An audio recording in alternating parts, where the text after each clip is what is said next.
नमस्कार दोस्तों, आपका मेरे YouTube चैनल पर एक बार फिर से स्वागत है। आज हम बात करेंगे जीसीसी जो समिट हुई है रियाद में, सऊदी अरब की राजधानी रियाद में, उसके ऊपर।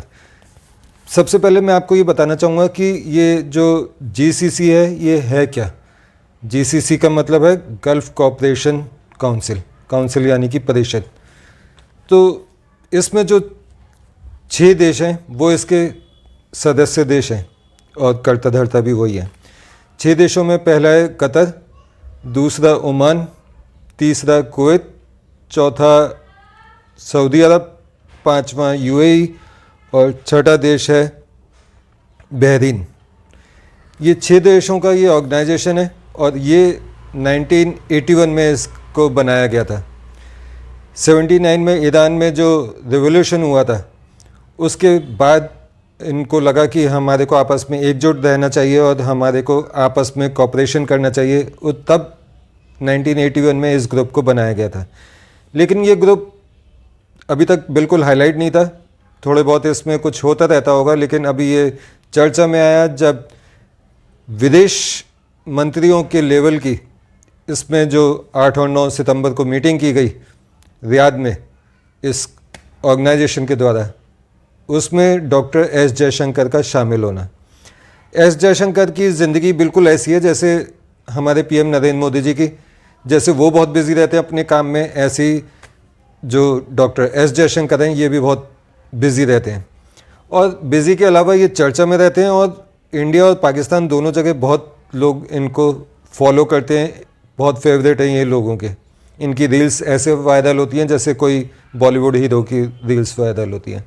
लेकिन आते हैं दोबारा से मुद्दे पर। जो जीसीसी है वो है क्या, क्यों बना, इसके बारे में मैं आपको पहले कुछ बताता हूँ, फिर क्या हुआ वो आगे बताता हूँ। तो इसके 6 देश हैं खाड़ी देश मतलब जो सऊदी अरब और उसके आसपास वाले देशों को खाड़ी देश कहा जाता है। इसका हेडक्वार्टर जो है वो सऊदी अरब की राजधानी रियाद में है और वहीं पर ये मीटिंग ऑर्गेनाइज़ की गई थी। इसका जो चार्टर है जो कहता है कि ये संगठन क्या है और क्यों बनाया गया है, तो उसमें 4 मेन पॉइंट्स हैं, जिसमें यह जो काउंसिल है यह राजनीतिक है, आर्थिक है, सामाजिक है और क्षेत्रीय संगठन है। अब आर्थिक, सामाजिक, क्षेत्रीय संगठन, इन सब चीज़ों से पता चलता है कि ये यूनाइट होने का एक ऑर्गेनाइजेशन है कि 6 देश मिलकर आपस में काम करेंगे अपनी सुख शांति और समृद्धि प्लस अपनी सुरक्षा के लिए, जैसे कि एक दूसरे पर अटैक न करना, तालमेल मिला के चलना, ये सब चीज़ें। आपको याद होगा भारत इसका सदस्य 1981 में बना और 1981 के बाद इसमें ज़्यादा कुछ प्रोग्रेस हुई नहीं। लेकिन 2004 में 1-2 एग्रीमेंट किए गए जिसमें से जो खुफिया जानकारियों का आदान प्रदान है वो शामिल था और इसके अलावा कुछ ऐसा खास बड़ा समझौता दोनों देशों में, भारत और इस ऑर्गेनाइजेशन में नहीं था। लेकिन फिर 2014 में मोदी गवर्नमेंट आती है और मोदी जी की एक पॉलिसी तो सब जानते हैं जो कि इंडिया की पुरानी पॉलिसी है, मनमोहन गवर्नमेंट या उससे पहले वाजपेयी गवर्नमेंट, हर किसी ने इस पर 70-75 साल से काम किया है, वो है look east policy. Look east Asia यानी कि जापान और उस साइड का कोरिया, फिलीपींस, कंबोडिया वगैरह, इन सारे कंट्रीज़ के ऊपर इनसे अच्छे रिलेशन बनाना, इनसे अच्छे पार्टनरशिप क्रिएट करना और बिज़नेस बढ़ाना, तालमेल बना के आपस में रखना। लेकिन 2014 में बिना किसी हल्ला मचाए मोदी जी ने इस ऑर्गेनाइजेशन के सदस्य देशों से रिश्ते बनाने अच्छे किए और 2015 में सऊदी अरब और यूएई के साथ ख़ास तौर से समझौते किए और इनके साथ एक अलग किस्म का बिज़नेस एटमॉस्फेयर बनाया, जिसकी वजह से जब 2019 में जो जम्मू कश्मीर का आर्टिकल 370 हटाया गया, आपने देखा होगा कि कोई भी खाड़ी देश उस समय पाकिस्तान के फेवर में नहीं बोला।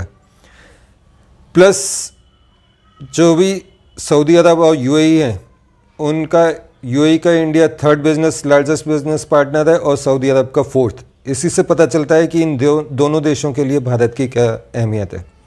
अब मैं बात करूंगा थोड़ी सी पाकिस्तानियों के लिए। पाकिस्तानी बहुत हल्ला मचाते हैं कि हम जो हमारा रिश्ते हैं सऊदी अरब और यूएई से बहुत बहुत अच्छे हैं, बहुत शानदार हैं, लेकिन उनके साथ कोई पार्टनरशिप नहीं हो रही।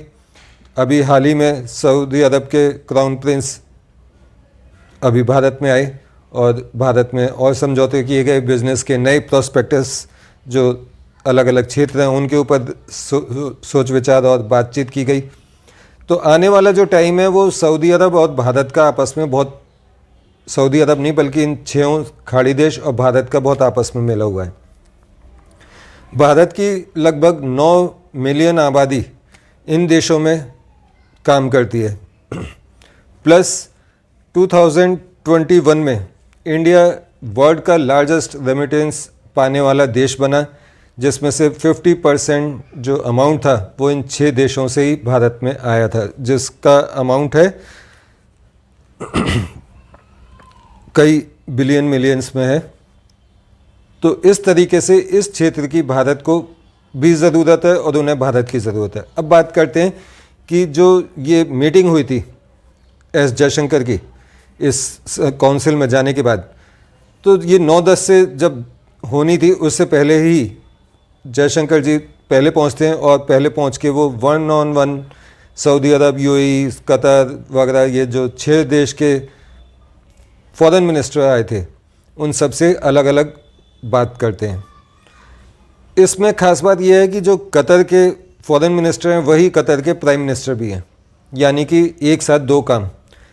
तो इन 6 देशों से अलग अलग बातचीत होती है। अगले 2 दिन इसमें डिस्कशन चलता है कि कैसे क्या किया जा सकता है। और इसमें सबसे बड़ा जो जयशंकर जी का बताने का तरीका था, उन्होंने बताया कि जो ये गल्फ़ कंट्रीज़ हैं इनका और भारत का जो रिश्ते हैं वो काफ़ी पुराने हैं, हमारे संस्कृति एक जैसी ही है और प्लस हमारे जो बिज़नेस रिलेशन है आपस में तालमेल है और जो हमारे बीच में आपस में सुरक्षा वगैरह सब शामिल है। इसमें हमारे कभी उतार चढ़ाव देखने को नहीं मिला, यानी कि भारत आप सबके लिए भरोसेमंद देश है। हमारे 9 मिलियन लोग आपके देश में सेवा करते हैं जो आपके और हमारे बीच में जीवित एक पुल का निर्माण करते हैं। इसमें एक और नया पॉइंट यह है कि जयशंकर जी ने न केवल नॉर्मल बिजनेस को बढ़ाने की बात की, बल्कि उन्होंने इन 6 देशों को भारतीय जो make in India, made in India के अंतर्गत वेपन्स बन रहे हैं उनकी सप्लाई के लिए भी बात की, प्लस फूड सप्लाई चेन की बात की, प्लस जो फ्यूचर में भारत से जो एक इकोनॉमिकल कॉरिडोर जाने वाला है यूएई, सऊदी अरब, इज़राइल होते हुए यूरोप के लिए, शायद उस बारे में भी कुछ तो चर्चा हुई होगी। कुल मिला के मोदी जी और जयशंकर जी का एक मकसद है दुनिया का नेता बनना। नेता इस सेंस में नहीं कि जो ये हमारे पॉलिटिशियन होते हैं ये वाला नेतागिरी नहीं, दुनिया को लीड करना। लीड से बनता है लीडर, ना कि डिक्टेटर बनने से बनता है कोई लीडर।